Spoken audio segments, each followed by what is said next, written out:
JJ Estorquia, the president of Bluebird Home Loans. This is the Leading the Industry podcast, and I'm here with the CEO of our parent company here, Josh Erskine. Thanks for being here.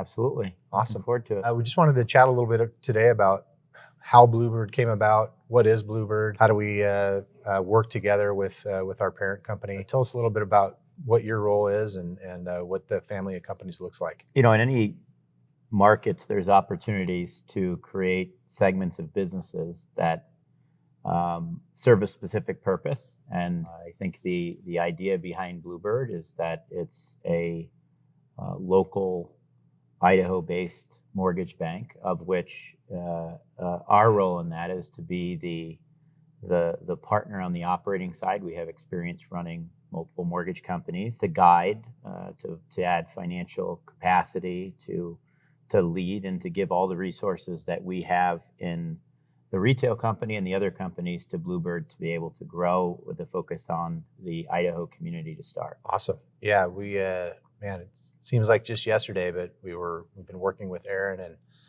and the entire Silvercreek team for about 2.5 years. I remember, I don't know if it was just a company meeting or what we had, where you started talking about joint ventures and kind of how they worked, and it really got me thinking, and just got an introduction with Aaron, and took a little while to court through that process. It's pretty amazing how often Aaron had been approached for this sort of partnership, if you will. Maybe speak to why our joint ventures you feel are different than others that in the industry. There's a lot of reasons that I think that our platform, at least at this time, is a premier platform. Everything starts with transparency, in the same way that obviously you got accustomed to leading one of the more successful branches in the country for OneTrust Home Loans. Being a partner is to start about doing what you say.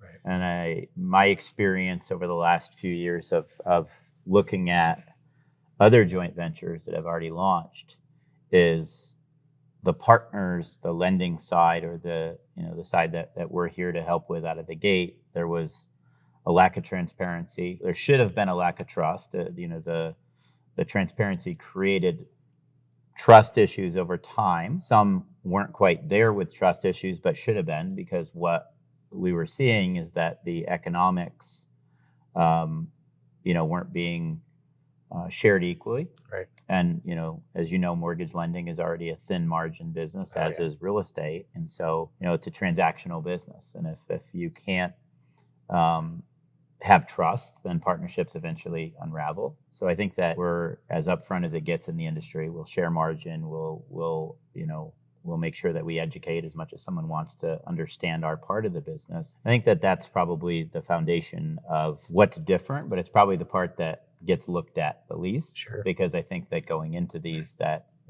everybody's going to tell you the positives of it, and I think that what we tend to do is we'll share some of the negatives. We'll share that it's not easy to build these things. We're building a mortgage bank, and even with a partner the size of Silvercreek, with Aaron making the investment into you and to Bluebird, and bringing the Silvercreek family into that side of the partnership, it's still work. And building a mortgage bank, you have to be very careful of, even in a market like this, as you know. Right.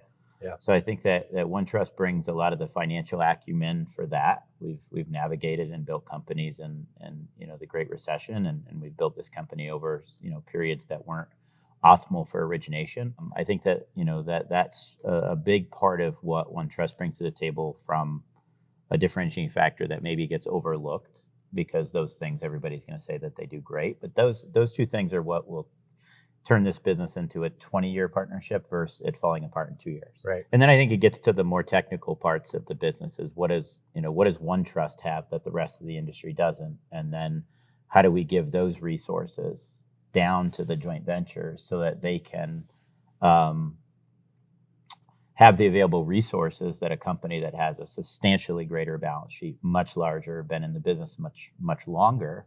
How do we give these startups, per se, how do we make them not startups by giving them resources that companies don't have that have been in the business for 20 years? Oh, right. And I think that's what OneTrust has done a great job as a partner, is that we're able to give you and our other partners access to products like bridge lending and construction products and all the different things that we do, and allow you to do that and then just sell that loan up to the company so that we can utilize our balance sheet for the benefit of you and your partnership. Right. So I think that those are the big things. I also think we bring an expertise in certain markets, in the builder markets, and in some of these different areas of the business that I think that y'all can use to continue to grow. So we're there as a partner, an active partner, but at the end of the day, it's going to come down to you guys here in Idaho and your ability to sell why someone should work for Bluebird. Right.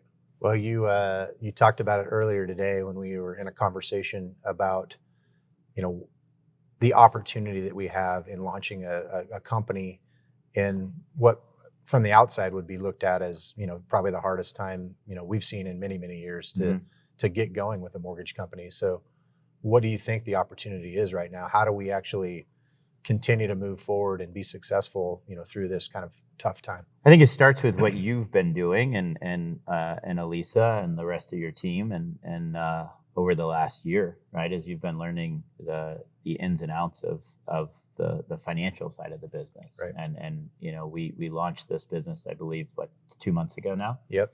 But really you launched it 9 months or 12 months before that, where you were looking at financials every single month as if you were a standalone company. You were asking questions. You were working with the financial team. You were working with the accounting team. You were working with me. You guys were all looking at that as if you were running the business and learning the components that allowed you to adjust your business so that you could still be profitable in times like this. Right.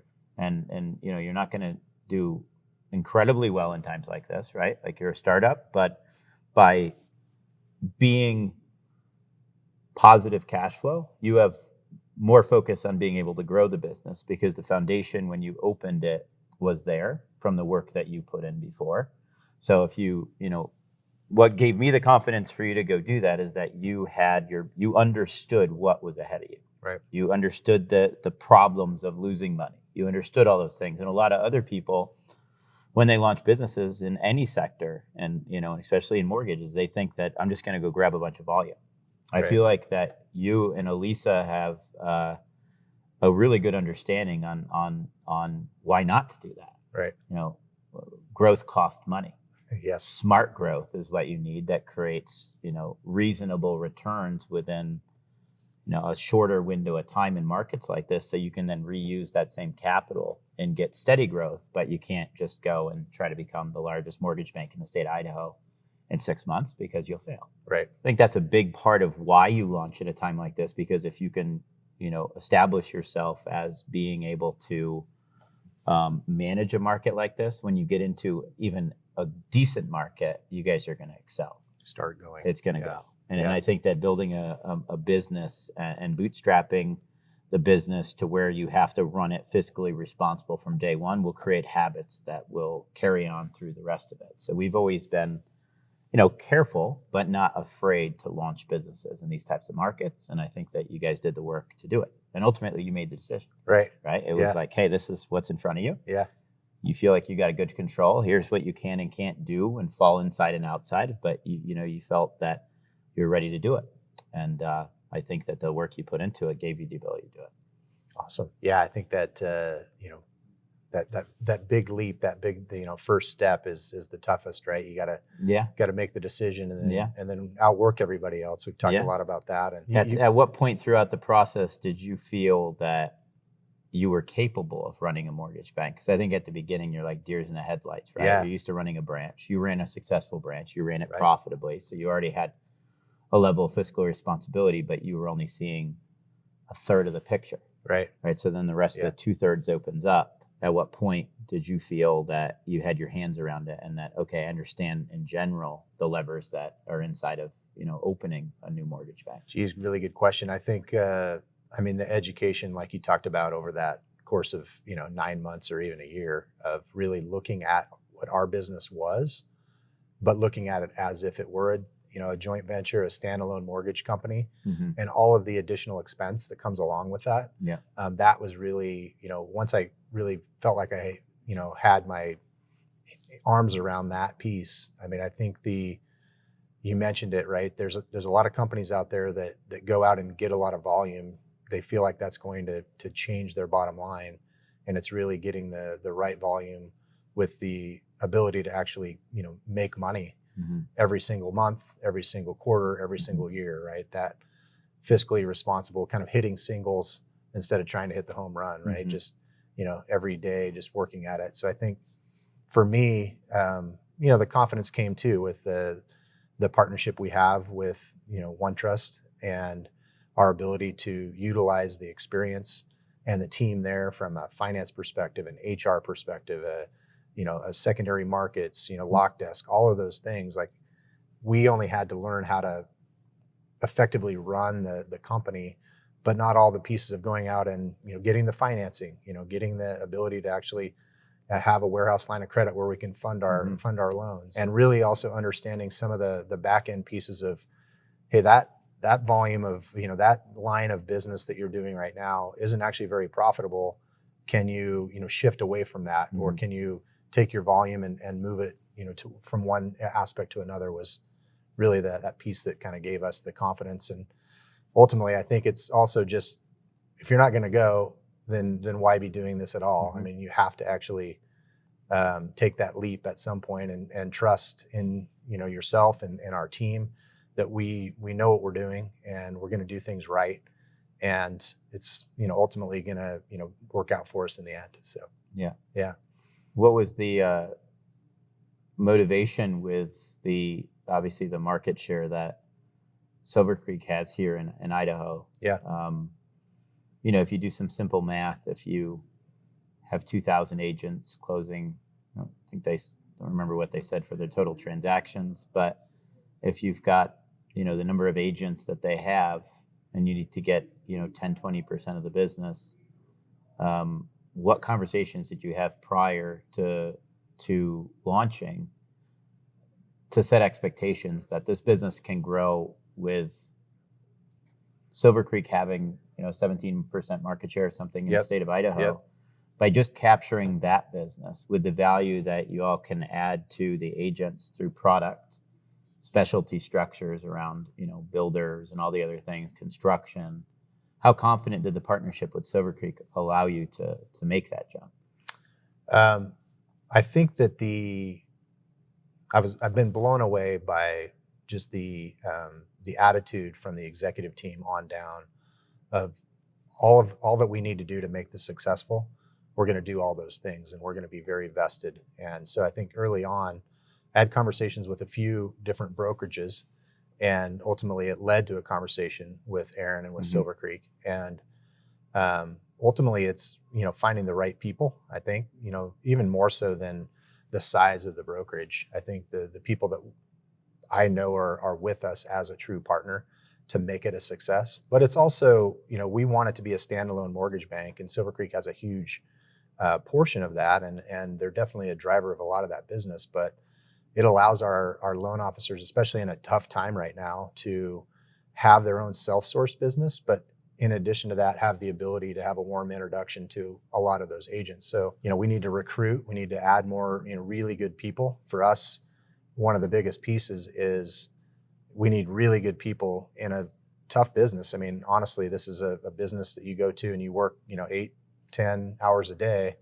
And if you're not working with the best people, it can become very difficult to stay motivated. So I think, from just a synergies of how they go about business very profitably, but also just, all in. They're into the partnership, and so are we. So I think that was a big piece of it. Yeah. As you know, we're not as bullish as, maybe 10 years ago in the brokerage JV model, because things have changed, right? Yeah. You're not able to sit inside an office and, run into a few hundred agents over a course of a month at the coffee machine, or, in the kitchen, or just talking. But I think that with the amount of resources that you have at your fingertips, that very few, if any, mortgage banks, regardless of their size, have in the state of Idaho, that the faster that message, and I think that, Aaron this is one that I have a lot more confidence than others that I've shared with you previously, because Aaron's and his team are all in on it. And I think willing to get the message out there, and then it'll just be one story at a time, that you solved the problem for, the most recent loan you closed a few days ago. Yep. A $3.5 or something $1 million Yeah. bridge loan where someone was moving from Washington to Yep. here or something. Yeah, we did a bridge loan that they were, trying to get into a home without having to sell their current house. So we were able to use our bridge financing to do that for them and have them not bring any money to the table for, it was $3.3 million home because of the equity they had in their current house. So, solving those issues, I think right now is the way that mortgage, loan officers and mortgage companies are going to stay relevant and stay open, to be honest. And that can only be done by you in the state of Idaho. Yeah, exactly. OneTrust is not here in the retail side anymore. We've committed here to Bluebird. Yep. So that program is a balance sheet product of OneTrust that Bluebird has now on its in its repertoire to lend and direct lend, and you guys funded that with your own capital, and it's pretty unique. So I think it's just a matter of the more that the team at Silvercreek, that has the trust of their 2,000 agents, is able to communicate the message of that you're not just here to field phone calls, you're here to solve problems. Right. And to communicate the message of, for some agent that could have been, what, that $100,000 commission? Yeah, it was a big one for sure. So, but that could have been a non-deal. Right. Because that's not a problem that you can just solve. Right. Right. And it's just not financing that it's available. And that's just one of the many products. So I think that the more that the Silvercreek partner, Aaron and team can spread the word of that we're not here to just collect loan apps. We're here to help them grow their business. And the success stories that you're able to share like that one, I expect this to grow, significantly. And there's really no reason. I mean, the branding, I think that, got the hat on, but I can't tell you how many times that we've gotten positive feedback. It looks like you guys' branding could be a clothing company. Right. We've gotten incredible feedback on the efforts of your marketing team and all that stuff. I mean, there's no real reason with your branding, you're local, that you can't start off with the expectation within, a few short years of being the number one purchase-based lender in the state of Idaho. Yeah. And you guys are, you're homegrown. You're here in Boise. There's not many. I don't know, maybe there's one or two other local, companies based out of Idaho. Right. Yep. They've got, obviously, a lot of people have a presence here. Sure. But you're local. And I know that we expect to move into other states, but, we're optimistic that with the partnership you have and some of the decisions Aaron's bring on opening up the opportunity so it's not just closed to Silvercreek. I think that attitude and that, that's unique. And it gives you guys the unique ability to be number one here and, in the purchase market in the years to come. Yeah, we're very excited. So JJ, we're sitting here in this incredible venue above the Boise football field. Somebody planned to practice during the event, so people got to watch the football team. It's a long time to be in business, 15 years. What are your thoughts on where's your 15-year anniversary going to be? Yeah. What are you going to be doing, and what do you think it's going to take you to get there? Yeah, it's hard to look forward 15 years, but definitely an inspiration with what Silvercreek has done and the growth from 40, 50 agents in that first year all the way to a couple thousand agents now. Fast forward 15 years, I mean, I definitely would love for us to be the biggest Idaho-based mortgage bank in the state and potentially surrounding states as well, and really adding the ability to help more and more people every day. I think that it's hard to put a number on it, but probably a couple $1 billion mortgage bank 15 years from now would be a definite success and a goal. And I guess, where do we party? I mean, right back here would be pretty special, I think, for sure. Yeah, it's a great venue, and it's doable. Obviously, there's been very big companies built in that window, but I think sticking to what the goal is here, it being boutique and still grounded and not trying to prioritize growth and over success and helping more people. I could definitely see you being a multi-billion-dollar mortgage bank, maybe the largest bank in the Pacific Northwest. Would be a great be a great success. But we're here to help you along the way. Awesome, thanks. JJ, obviously you just launched 2 months ago. Yep. Got the heavy lifting of the launch is in general done. Right. A year and a half or 2 years in planning or whatever it was. Obviously, a year in refining, and then you launch. Yep. What is the goal for the next 12 months realistic goals and what is probably to continue to be for the better part of that a difficult market. Yep. What are the goals of Bluebird Home Loans looking towards November of 2024? What would you like to say you've accomplished by this time next year? Yeah, I think the one of our biggest goals in the next 12 months, honestly, is to have a conversation with every single one of the Silvercreek agents to show them how we can make their business better with various products that we have, whether it be bridge financing, portfolio financing, construction lending, how to help them put transactions together right now. And honestly, we need growth from a origination side, not only every opportunity we can to help their buyers, but also to recruit loan officers that they feel have the same mindset that we do. We want to have solid growth. We want to have the growth mindset and really helping our individual buyers day to day. We'd love to talk to those loan officers because honestly, we have a small group of us now. We can't have conversations with 1,500, 1,800, 2,000 agents over 12 months. We need another 10 or so loan officers in the next year, and we want the best of the best. So I think from here to next year, we want to be hitting a $20 to $25 million a month.